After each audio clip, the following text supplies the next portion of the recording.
Hey, Hey, you're sideways. What's going on? There we go. that Good looks better. Yeah, I look really good in this hat. What's going on, man? ass.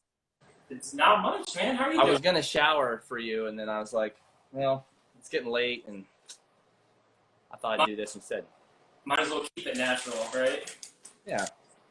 So for everyone who's joining in, this is my dear friend Shannon Clark. There's a long story and history of our relationship, but we actually used to play in a band together. So actually before that, right, we used to play in different bands together. So you were in a band called Everybody Else Wins, and I'll let you talk about that for a second. Yeah, we played in a pop rock band in the 2000s, Warped Tour, a couple years in a row, and that was a long time ago. But yes, and we met I think we met you on MySpace, which is not real popular anymore. And you guys, I think came down for a show, and then we came up for a show, back and forth over a couple years. And then our band broke up right around the time you were kind of reassembling your band, and so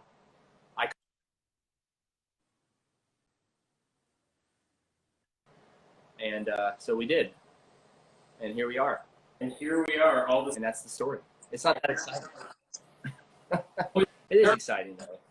stories. Like the history is probably not like super unusual, but there are exciting stories within that. But it's super good to see you. I feel like we've seen each other off and on like a couple times over the years, and we've kept in contact. But I haven't like actually like seen you, even though we're on a screen face to face for a really long time. So this is super cool. So everyone that's joining, kind of what we're doing here is this is the first episode of what I'm calling Songwriter Sessions. So I'm going to have artists on every week, and we're going to talk about songwriting. We're going to play a couple songs each, and we're just going to talk about music. And hopefully, it's really cool for you guys, but mostly it's cool for me because I get to connect with old friends and see people who I think are super talented and talk with them about what they do. So I'm excited about it. So I hope others are excited as well. But so before we get into it too much, Shannon, do you want to start us off by playing the first song? I would love to do that. Great.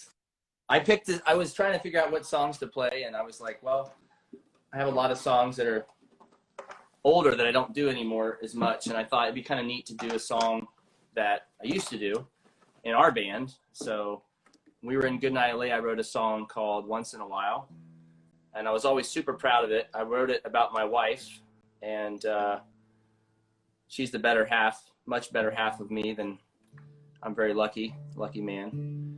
And so I wrote this song for her, and we got to record it in Chicago. And what was that, 2000? We don't need to worry about when it was. Yeah, time ago. 2019, yes. Just yesterday. So it's called Once in a While. We'll give it a shot. And all right, here we go. Once in a while, when the sheets, they cover your curves, all my nerves seem to be at peace. And the break in the mood, it seems to find you're this proof, and I'm thankful more than you'd ever know. Oh, I study lines, I trace them like connector dots in these fluttering designs. When you say that it tickles me, what if the end of the world won't come? Would you lie in bed and face the truth that I'm nothing without you? What if the end of the world won't come? You ask me where I'd be, I'd gladly agree I'd be with you. I'd be with you. Okay, so you're laughing at me, your bedside humor's great, but seriously, why should we wait? What if it all came down on a son or a daughter? from an unwed mother, how would we honor? And let's make it legit. White lace and all, we'd have a ball and we could dance all night. 'Cause after all, we've only just begun. What if the end of the world will come? Would you lie in bed and face the truth that I'm nothing without you? What if the end of the world will come? You ask me where I'd be, and I'd gladly agree I'd be with you. I'd be with you. Oh, I can see it now. Oh, our names in lights on this starry night. I love the way the world looks small when I'm with you. Oh. What if the end of the world will come? Would you ask me where I'd be? And I'd gladly agree I'd be with you. There you have it. Got it. I was it's so weird because I haven't played that song in like out live probably since we did. I just don't do it a lot. It's a good song. I just when our band kind of broke up, it was just like I don't know. I didn't always feel right playing it without you guys. So, it's weird about these Instagram live things because I tell you, I'm way more nervous playing in front of you, like with one person, than just playing in front of people. I don't know what it's totally different feeling, man. I feel like everyone's judging me. If I make a mistake, everyone knows about it. Yeah. I've always felt like playing an acoustic song by yourself is like infinitely more stressful than like playing in a band where you can like make mistakes and nobody knows. But if you're like acoustically, probably like nobody knows anyway, but I know. And yeah. And like if you have 4 people in a band, like you're hoping that even if I make a mistake that the other 3 members are doing it correctly. So it's like no one knows, but yeah, it's interesting. But no, I agree. I think, so this is the second time that I've gone live ever. And the first time I was super nervous, and this time I'm like more nervous. So maybe you just need to start doing this all the time, and like then you'll be an old pro. It's just familiarity. We should have been doing it this whole time during COVID. It's like it was an opportunity, but I was just so busy, and I just haven't had a lot. We did one concert, I think, back in March. I think we might have done one concert with me and my daughter and my wife, Brittany. We played together, so we did a little online thing, which was nice to raise some money for a charity that we like, which is the hat that I'm wearing. Shout out to Thistle Farms. They're a great organization out of Nashville. Check them out. And so, yeah, that's all I've done this year. When did you do your live one? I don't know. Time all has like stopped moving. So like I would say it was probably about a month and a half ago, but it could have been longer or shorter. But basically I have no like connection point of time between now and like when this all started. So it could have been a long time. There'd be no way to know. No one knows. No one knows for sure. But so your wife works in the medical field, which is interesting. She does. She's been doing okay with everything. That was very stressful at first and for a while. I think she's feeling better now, but for like a really long time, it was like, I don't know that I helped the situation or made her less stressful because I'd like send her back outside and say like, change out there and then come in. I said like one of those things you set up a hazmat where like it sprays down the chemical, like just go this and then you can come in. Like yeah, I'd yell out the door. I'd like crack the door and be like, I love you, don't come in till you're ready. That's fun. But I think we know a lot more now than we did, so I feel like people are just a little bit less afraid of it. It's not so unknown. There's not new symptoms coming up every day. There's not like articles that are coming out every day saying like every healthcare worker is getting it and now they're like on a ventilator. So, I mean, she's been going to the hospital since this started, and I think just the comfort of like her colleagues are all healthy, like she's been healthy. So I think it's just, and now they have enough protection and PPE equipment. So I think it's all feeling better now. But for a while, it was really scary. Well, tell her thank you from all of us that we appreciate all the hard work she does. If anyone knows that's on, I don't know why, but my phone keeps like wanting to go on, like go black on me. So I'm not sure. That's why it's like we're gonna like get better as we go and like learn what we're doing. But for now, it keeps like trying to like shut off. So that's why green, which doesn't feel sustainable. We're gonna do it for now until I figure out what's going on. So anyway, so that was always one of my favorite songs of yours. Even today, I think it's still one of my favorites. I think you're right. I think that's still a great song. I think it's held up well over like however long it's been since you wrote it. And last year, right? And back all the way back in like 2019.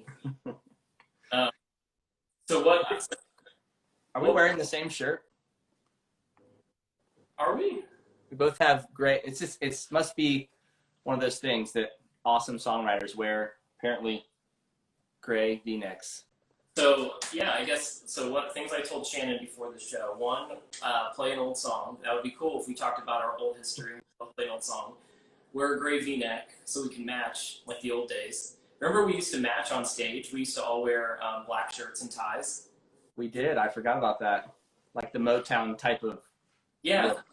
Yeah, it was, I would say like a small thing that we did that like made us look and feel like infinitely more professional was like, that's like the easiest thing you can do to like immediately like get 100 times more professional is like, if you have a band, is like just have like a dress code, which seems dumb, but like it was like we would like overshadow other bands just because we looked like we had our stuff together. Do you agree? Well, they always say that you want to dress for the band that you want to be, so that makes sense, right? But apparently, we wanted to be business casual. Yeah. Everybody else is out doing drugs in the parking lot. We're like tying our ties. I actually remember I had to show, was it Tyler, your brother, because he was in the band, he's the bass player, and I think I had to show him how to tie a Windsor knot because I don't think he knew how to tie one because he was only 16 or 17 when he was he? Yeah, he wasn't even 18 yet, was he? Or maybe he just was 18, but. Oh yeah, I think he might have been 17. You might have been right. He looks.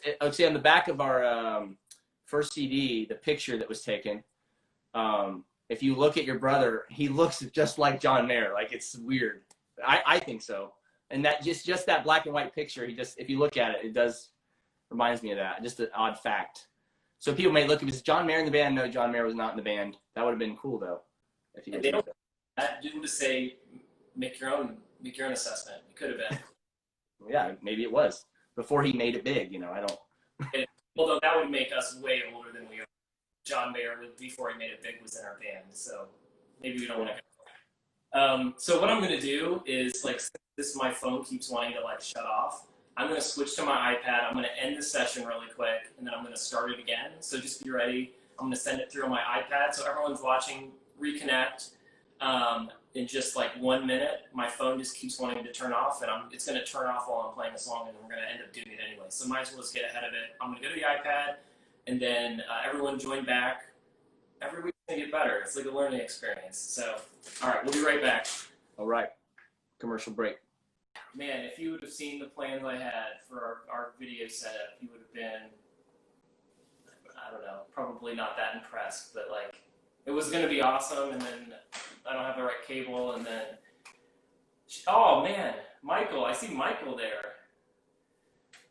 Hi, Michael's the producer I work with. He's like the best, and he is on vacation, his first vacation in like, I don't know, half a decade. So, and then we were getting back together next week to do another song. So I hope, Michael, if you can hear me, I hope the vacation has been awesome. And he was actually in Disney World and sent me pictures of him in Disney World. and there was nobody there. Like, it was literally desolate there. So it makes me think that maybe it's the right time to go and not the wrong time. So anyway, Shannon, why don't we, so in the spirit of you playing one of the old songs, I think I'm going to do the same thing and play a song that I have literally not even thought about in some amount of time. We don't need to talk about how long. So I hope that I don't mess it up, because there's a very real chance that I will. But nobody knows the song, and you can't find it. Yeah, you probably could if you wanted to. But the song is called Way Back Home, and I would say it's definitely not the best song that we ever had as Goodnight LA, but it's maybe my favorite. I feel like it was a little bit more folky than what our current sound was. I said we were kind of going for like this Motown pop punk thing that was very popular. We were like One Direction before One Direction was one. We were like Three Directions. Honestly, that's probably the best name for us, because we couldn't figure out what we were. Three Directions. All right, let me see if I can remember the song.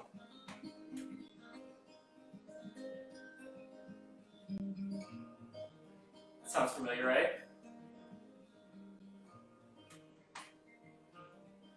Brightest stars I've ever seen, a 1960s beauty queen, making plans that we can't keep, late night songs sing you to sleep, and I am starting to believe that sometimes roads that lead us where we never planned to be. You make me feel alive. So darling, can you tell me, where do we go from here? She said we'll plan all the things we'll do, talk about the way our lives could be. If I could only get to you, and all those times you kept me up all night, imagining all the states we crossed as we were finding our way back home.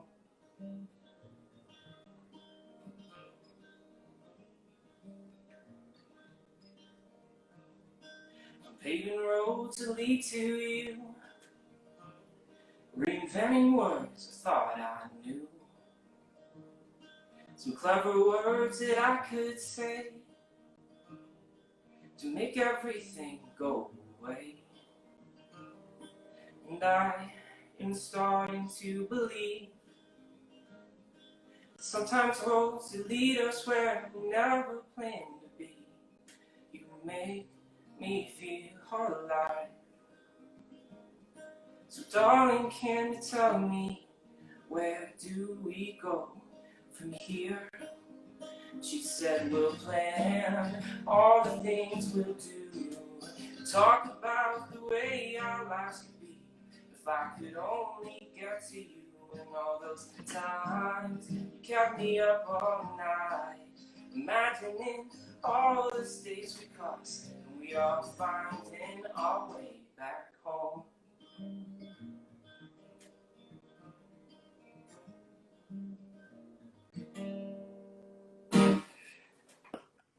I was waiting for that big, cool guitar solo we did on that.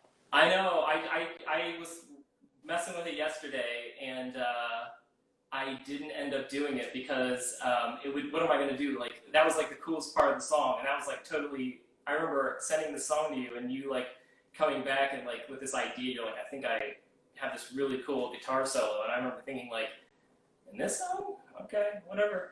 But I remember it was just awesome. Like, it was just like made the song. It was like that do do do do do do do do do do, and like that. I think is why I loved this song so much.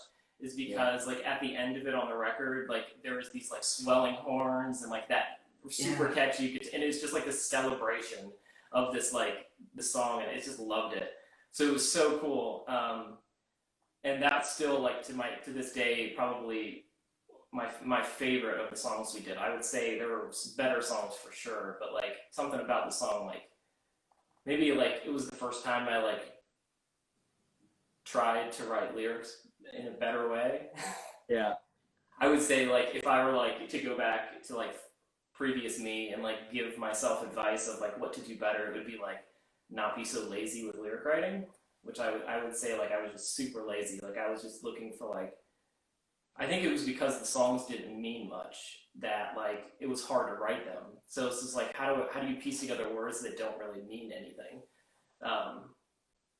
which makes I think what we wrote a lot of surface stuff. Like we didn't dive deep into our psyches. It was more just like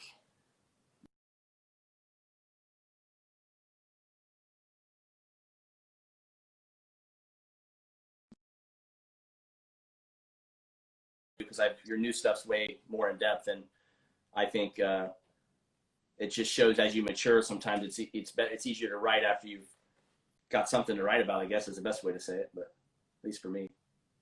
Yep, I think that's true. So what was the first song that you ever wrote? So there's two parts of this story. The first song I ever wrote, technically I was in 4th or 5th grade, and I had a little record player, and I was playing this REM record or something I had, and try and do that thing where you scratch it backwards, and it's supposed to say something like demonic, you know, those, hey, if you play it backwards, it says worship the devil or whatever kind of thing. So in doing that, I found this cool little like sound, and I was like, oh, that's like a song. And so then I started writing these words. So the song was called Cherish, and I remember my mom was wasn't very supportive as she came in. I was like, because my mom grew up she was a disc jockey for a local radio station, and she went on to work in some bigger markets, but that was her job. So she had some experience around music, and my dad was a musician, my biological dad. So I guess she had higher hopes for me. So my first song was called Cherish, and literally I would just say, I remember the melody was cherish the trees and cherish the bees and cherish. And it was 4.5 minutes of me saying cherish and naming every word that I knew in my vocabulary at the time. I feel like your heart was in the right place. And my mom says, you said cherish way too many times. That's a horrible song. And I'm just like, you're a dream crusher, woman. Dream crusher. Oh, you don't know what you're talking about, Mom. Cherish is a winner. The #1 hit. Paul McCartney's going to hear this and he's going to flip his mind. But no, that was my first, I guess, official take. How about you? What was your first official? Now, you can't say when when I was 18, I wrote a better song. It was my first song. It was bad but better. So what was your first song? My first song was called Sideline, and it would be like, if I get super comfortable with these sessions, maybe one day I'll play it. I guess my fear is that like I'll be playing it and someone will like join like midway through and then think like that's just what I do. I'm gonna have to like put up a sign like right here that says first song ever terrible. But no, it was called Sideline, and it was like literally, I'm trying to remember the lyrics. They were like, I've been searching now for some way somehow, like, it was bad. It was like super cheesy. It was 3 chords. Like, it was bad. Like, I think everyone has those bad songs. Going out to fate. No, the worst line was sitting back, relaxing in my favorite chair. Hey, it sounds better than Cherish. It's not the same, because you're not there. How old were you when you wrote that one? I don't know. 17. See, well, that's, it's not bad. I didn't get the early start like you did when you were out just cherishing things. Well, I couldn't play. I could play when I was in 5th grade. I couldn't play. I started trumpet lessons and I played harmonica and a little bit of keyboard. I had a little cheap like Casio keyboard, like the ones you buy at around Christmas time that are like $49 at Walmart. Like those little, like you can't play more than 2 keys at one time because it can't do it. You know what I mean? Like. So that was like how I was writing songs, and they were all pretty bad. But I think when I was 18 or 19, I wrote a song, and it was definitely like a Lifehouse style song, if that makes sense. If anybody remembers that band, it was like very Lifehouse-esque without the good lyrics.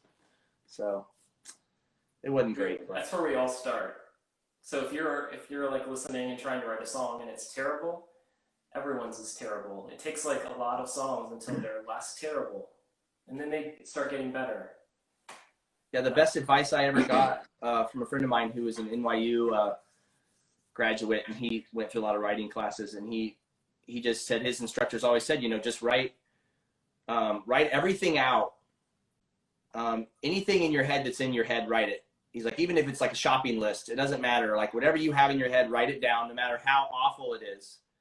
And he goes, keep a journal and just keep writing. He goes, eventually, when all the dumb stuff gets out of your head, at some point, something good will come out of your pen. And I've always, the last couple of years, I've been trying to do that. And I'll go through books of just, I'll look and I'm like, what am I talking about? But every once in a while, I'll come on to something. I'm like, okay, this is going somewhere. And I think that's how I've been trying to write when I get blocks. Like sometimes, like you've been writing a lot of songs recently. Like you've had this great inspiration and you've written a lot of songs. And sometimes I'll get those. And it's like I have to, you know, when I'm on that wave, I write it as long as I can. And then at some point I notice the song qualities go down a little and I go, okay, I'm having one of those blocks again. So then I'll start just writing everything down, even if it's not worth writing down, and then kind of clear out my cobwebs, if that makes sense. How about you? Well, yeah, so I guess like in like full transparency, like it is not like typically inspiration that is like, I'm not like running in the door with like, I need to get a pen and paper and like write this down. I think it's more like, I'm more of a habitual writer, where it's like, I just like have set aside time like every day where I'm like spending an hour like just trying to find something. And I think that like keeps me sharp. And then some of the songs I write, I like finish and I'm like, yeah, that's all right. And some of them I finish and I'm like feeling really good about. So I just like, I think the hardest part for me was like learning to finish the bad songs, or not, like I don't even want to say bad, but like the songs that weren't like blowing me away. Like, so the songs I just wasn't sure. I'm like, it's hard for me to like at first wrap my mind around like, I don't think I'm ever going to record this song, but there's like, I'm learning something along the way as I'm writing this, and like the kind of the muscle that you're working of like just finishing it, I think is more important than like coming away with it with like a great song every time. So I think that's what helped. Once I like got over that hump, like for a while in the beginning when I started this project, it was like every song like had to one up the next one, and I'm like, obviously that's like a zero sum game. Like you get to the point where you're just like, I can't, like, one, it's all like in my head, so like there's no way to rate all these songs. It's just like I believe like in my heart that I like did better somehow in the song. So like I just got to the point where I was driving myself crazy, and finally I just finished the song and I'm like, yeah, I didn't like, nothing terrible happened. Like I'm still here, the world's still here, and like it's okay. Like it doesn't mean like I'm not good at writing songs now. It just means that like that wasn't a perfect one, or that wasn't a great one, and it's just an okay one, and we'll move on. That's something, man. That's great, because I feel like I struggle with that. I have so many unfinished songs because a lot of times unlike you, I don't always set aside time to write, because I feel like I have to have something that sparks an interest, which is bad because then it's kind of become complacent. But I think if you can make yourself finish songs, that's great. I think that's a really good way to write. I could actually learn. Like I should work on that too. That's a great idea. It's hard at first, but once you get used to it, then it's like it's very freeing. Yeah. Well, I think yeah, that's awesome. Why don't you play? So you're going to play 3 songs for us. Why don't you play your second song? I can do that. Sounds good. And then tell us a little bit about. So we haven't talked at all about like your current project and what's coming. So maybe play the song. And I'm assuming it's going to be a song from that. And then tell us a little bit about what's going on next. Okay. I'm going to play a song that I wrote during the winter. I do a lot of my writing in winter because I have a lot more free time then, and so I enjoy writing in the winter time. It can be kind of depressing because being in Ohio, it's cold and rainy and freezing and all that. But I'm looking for my pick, which I lost. But yeah, so I wrote this song about, so my grandmother passed away a few years ago, and we were kind of all I was struggling with not being there for her enough. I think sometimes when people get older, it's really easy to get involved with your own life and be busy that you kind of don't take the time to be with the ones that you love. And I had some other family members that were going through something similar, and it kind of inspired me to write a song about what grandmothers and mothers mean to people and how not to lose track of that, because, you know, once those times are gone, once those people have passed, that time is something you don't get back. And so I wrote this song for my grandmother, and it's called Marks on the Wall.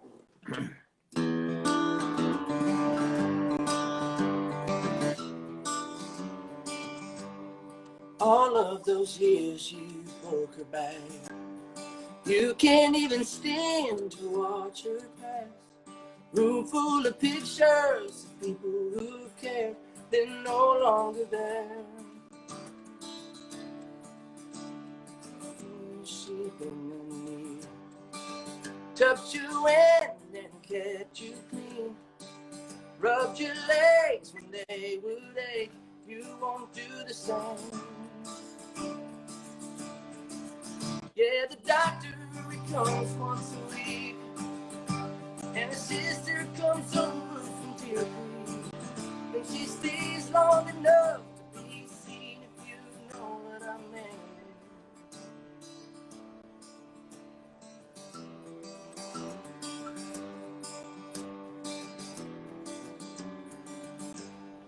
All of your life you took me, taking care and raising others' kids. Never knew what it's like to feel like this now that she's alone. What if she would have given up, moved away when things got tough? Marks on the wall just to see how tall, they don't mean a thing. Yeah, the doctors come once a week, and his son, he comes over from Pikes Peak, and he stays long enough to be seen, if you know what I mean. From a farmhouse built out in 53 to a one-bedroom, don't see me. This all she meant to me. Yeah, the doctor comes once a week. I used to visit from Pikes Peak, and I'd stay long enough to be seen, if you know what I mean.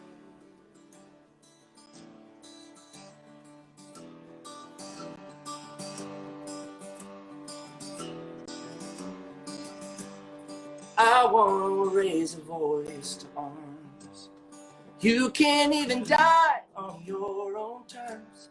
Just a waiting game to see who's first to get what's left of me.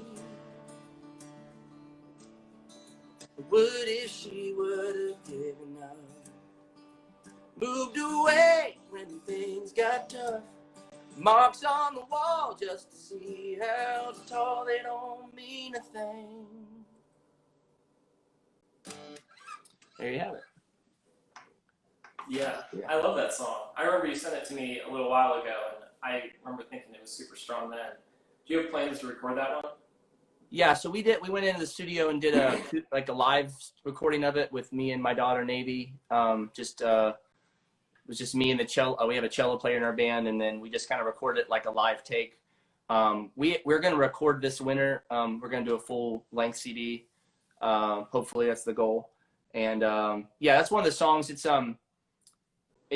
I like it because it kind of shows like we're kind of pushing our group toward more of an alternative country Americana type sound, some folk influences. And so that song's one of our more, I would consider more of our rock-esque songs. It'll have a little more of that Jason Isbell influence, but we're going to play that one. Probably will be one of the few songs on our CD that probably has distortion guitar, because I want to kind of make it a rocker. But yeah, going to go in the studio soon, and we're going to release the acoustic version probably in the next few weeks. We're thinking about doing maybe like a Kickstarter campaign and trying to help with the group with recording this winter. It's been kind of challenging because we've got a lot of our group of our band. 2 of the members are full-time musicians, so they've been just devastated with gigs and teaching and everything's like on hold. Myself am I have another job as well, but that's also been extremely affected by COVID and everything. So, and anybody that's ever recorded a CD obviously knows that, you can do it at home, but if you really want to do a good job, to have a good producer work with you and to get the sounds to be at that professional level, it's expensive. And I know we spent, I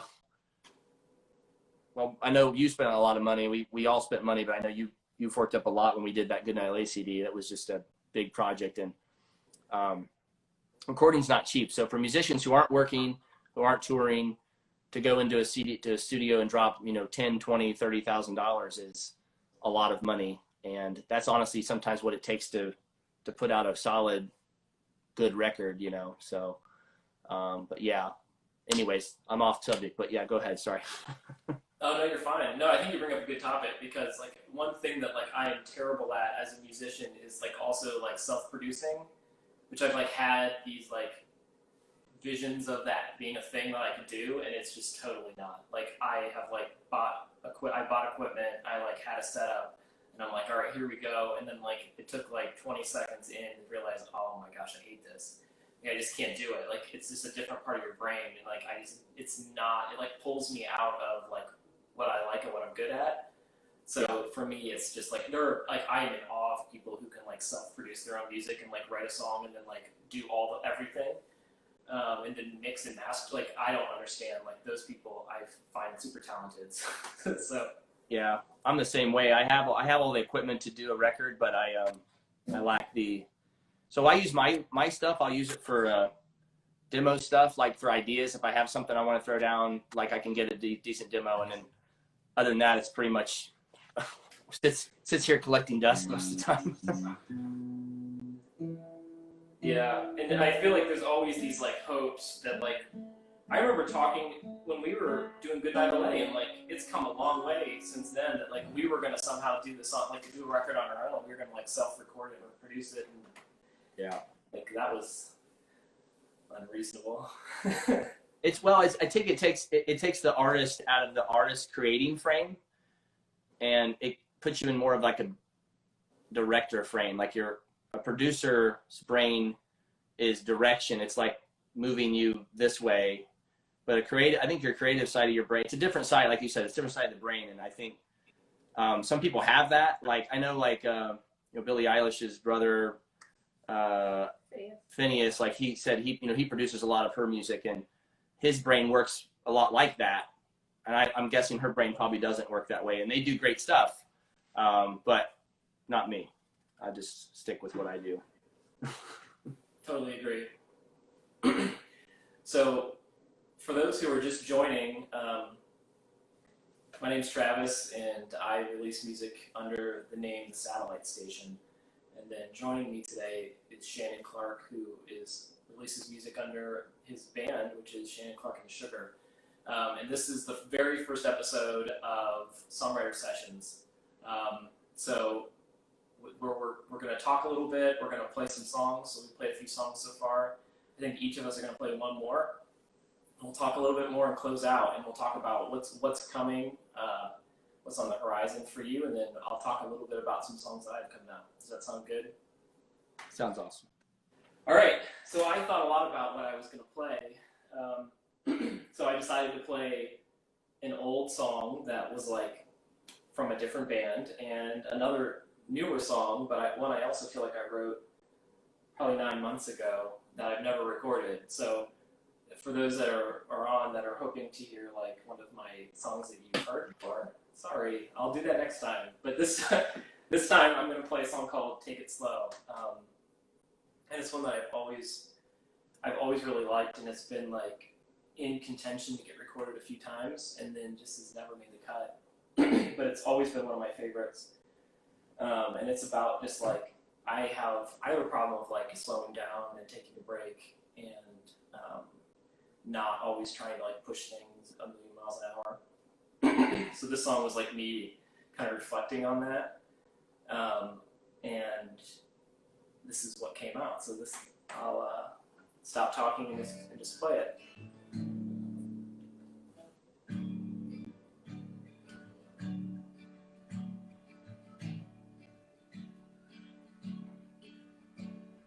Take it slow, just a day at a time. We all make hard choices, we all turn out fine. Wait for me, I've been chasing the sea. The water and stones hum sweet melody. Oh, I need to feel the sun in the fields where I used to run. Watch the rain slowly turn to snow. But I need to know how this story will go. Let it be. There's so much can be seen. I wrote down the list, made a wonderful things. Copper this relentless machine. It pulls and it pulls till it takes all of me. Oh, I need to feel the sun in the fields where I used to run. Watch the rain slowly turn to snow. But I need to know how this story will go.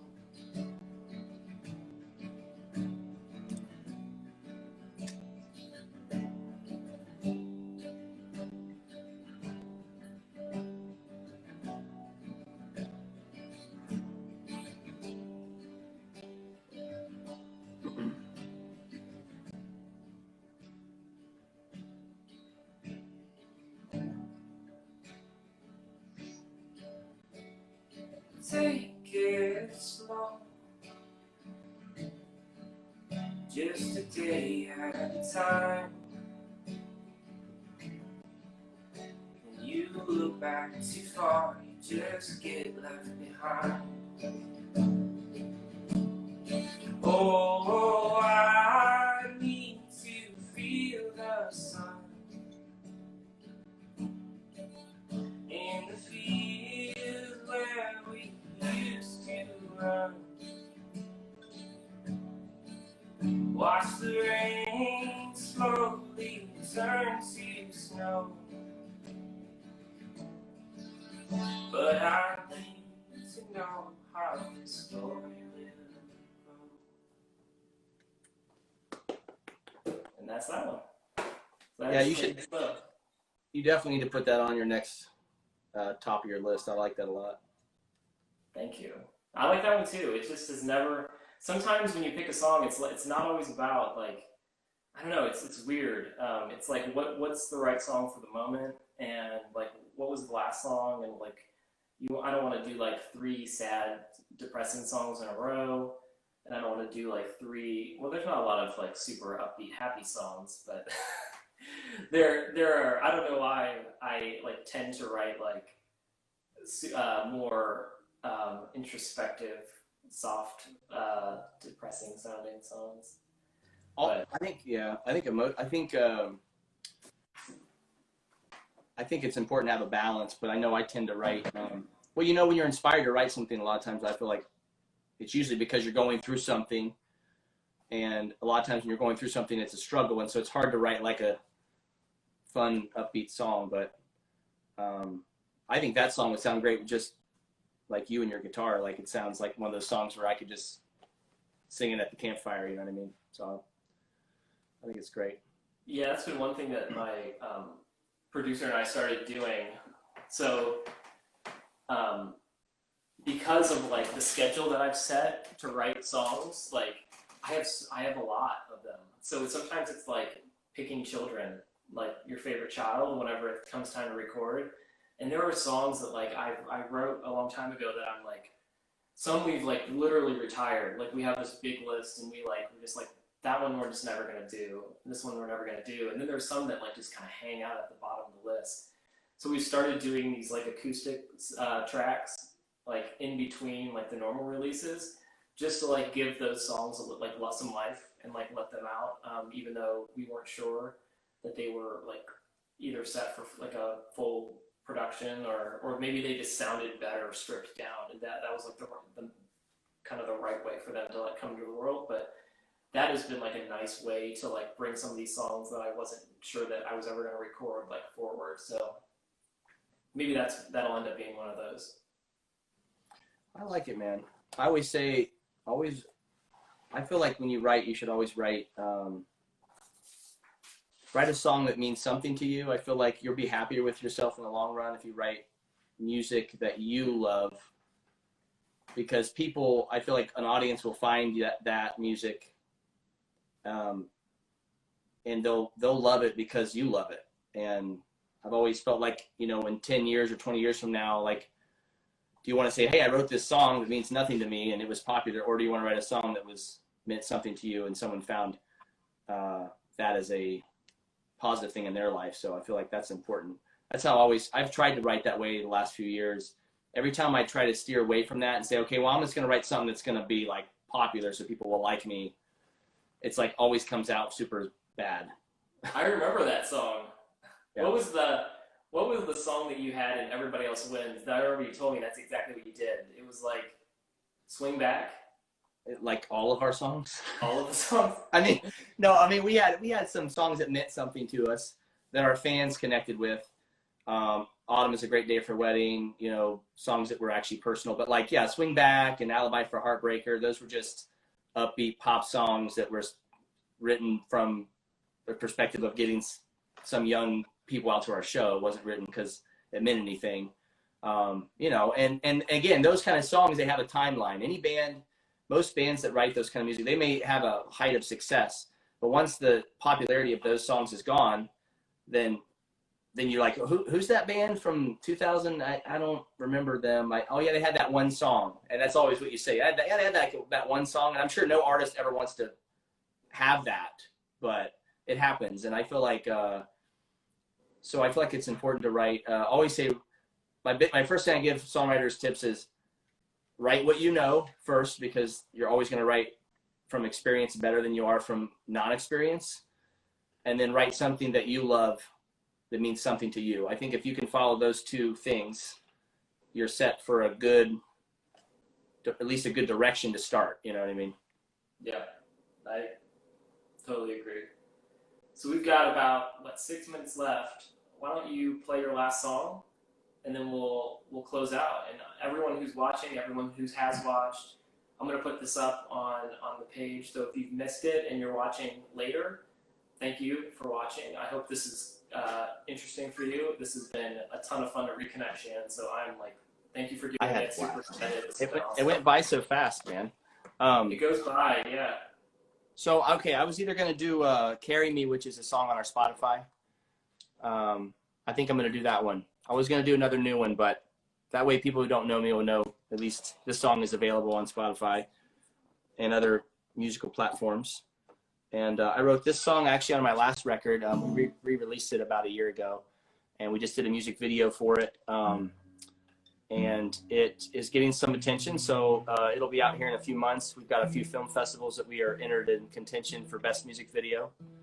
And my friend Sean Spittler from... Hey, Shannon. Yes. Jim Coberly just joined. Jim Coberly. Jimmy. So Jim Coverly is our old drummer from Goodnight LA, for those who don't know. And he's also a full-time musician. He lives in Boston, I think, or Massachusetts, right? I think so. That sounds right. He Yeah. went to Berkeley. Yeah. He's rocking. What's up, Jimmy? You can't really see us, but yeah. Okay. So this song, check it out. This song is very personal to me. I wrote this after losing our daughter a number of years ago. And it was about coming home and finding comfort in familiar things. And it's called Carry Me.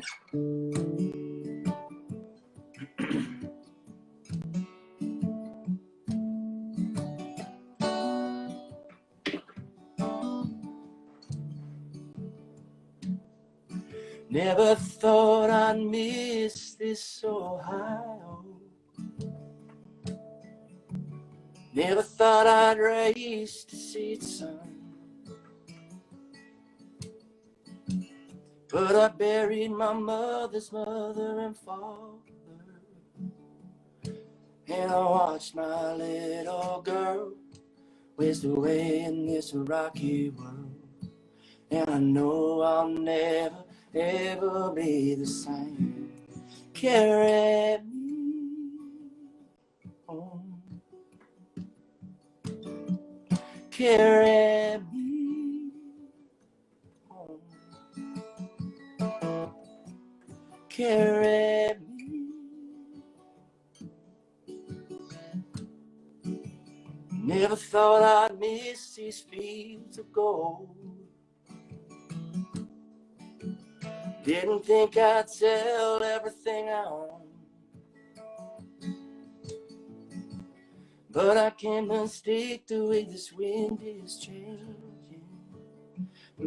'Cause now that I'm growing old, know this is where I wanna rest these bones. Bury me next to my pine tree family. Carry me home. Carry me home. Carry me. Never thought I'd be somebody's something. Never thought I'd raise a family. But I miss you like a soldier misses his mama. And I wasted 20 years hiding in this fear that'll never, ever really amount to much. Carry me home. Carry me home. Carry me.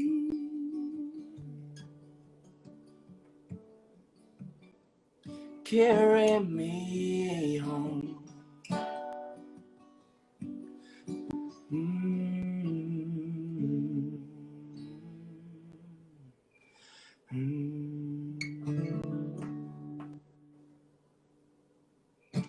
There you have it. I never know what to say after the song, but that's it. I did this acoustic version.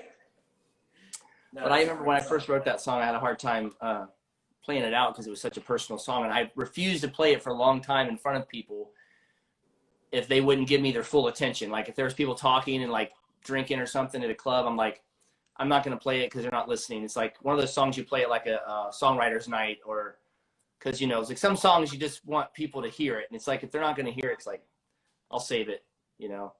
But I don't know. I was stingy with it for a while, but I play it out pretty regularly now. But well, thank you for sharing it now.